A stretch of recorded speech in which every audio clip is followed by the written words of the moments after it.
Good afternoon. We're here to update you on an incident that happened on August 23rd. Let us know when you're ready. All right. You ready, sir? Okay. Of course, I'm here joined by Cook County State's Attorney Kim Fox, as well as command staff members. So this incident happened on August 23rd at approximately 7 p.m. Two people were involved in an isolated road rage incident on northbound on North Dearborn Street when they stopped at West Ohio Street on the 23rd around 7 p.m. Both the victim and the offender exited their cars and engaged in a physical altercation. The offender then produced a knife and stabbed the victim in his neck. The victim then re-entered his car and drove eastbound on Ohio Street to Michigan Avenue, where the victim approached one of our Chicago police officers that were on a fixed post on Michigan Avenue. The victim was then transported to Northwestern Hospital, where he succumbed to his injuries. Earlier the next morning on August 24th, our officers located the offender's car parked in the 2200 block of West 50th Place. Our detectives then sought out a search warrant. They received a search warrant from a judge later that day as they were searching the car. As a result of the approval of the search warrant, they became in contact with two passenger occupants of the car at the time of the incident. They interviewed those two occupants who were witnesses to the incident. They identified the offender. On August 25th, the offender turned himself in, and he has been charged. Alan Perez, age 25, the offender, is being charged with first-degree murder.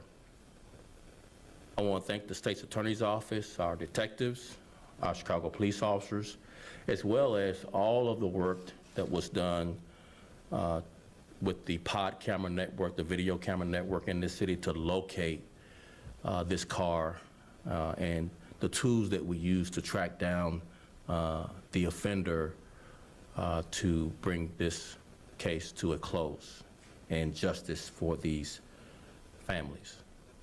This was a senseless act of violence, a needless traffic argument turned deadly.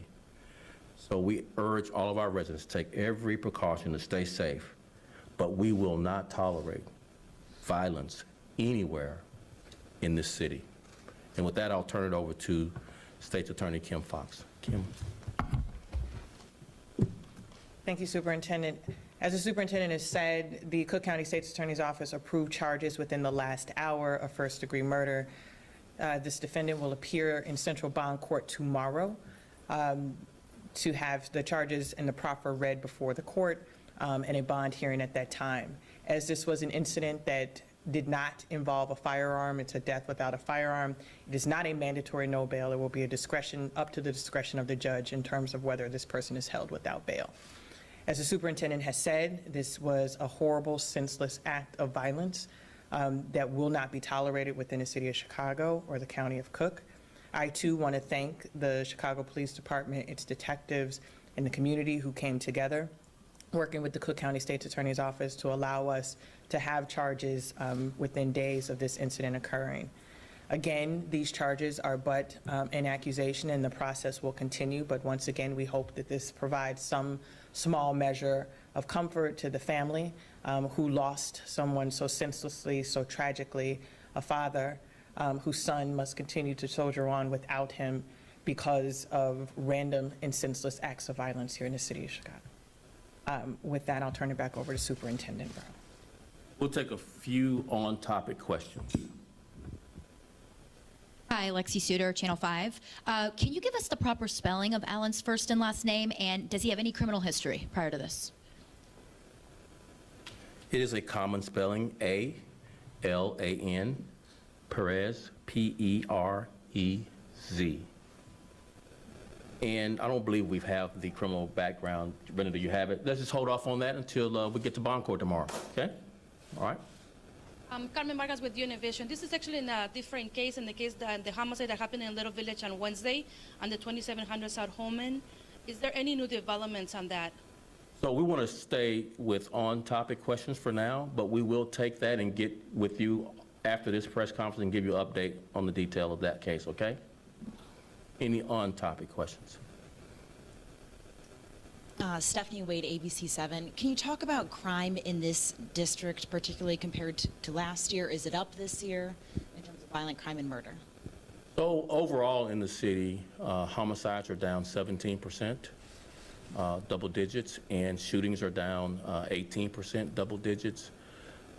We are seeing certain parts of the city whose crime is up, both shootings and homicides, but most of the city that experiences the largest amount of violence, both shootings and homicides, are significantly down on our west sides and south sides. This part of town, obviously, we've seen challenges with crimes that don't normally occur, and we are focused with our resources and our strategies to improve and reduce those crimes in this area.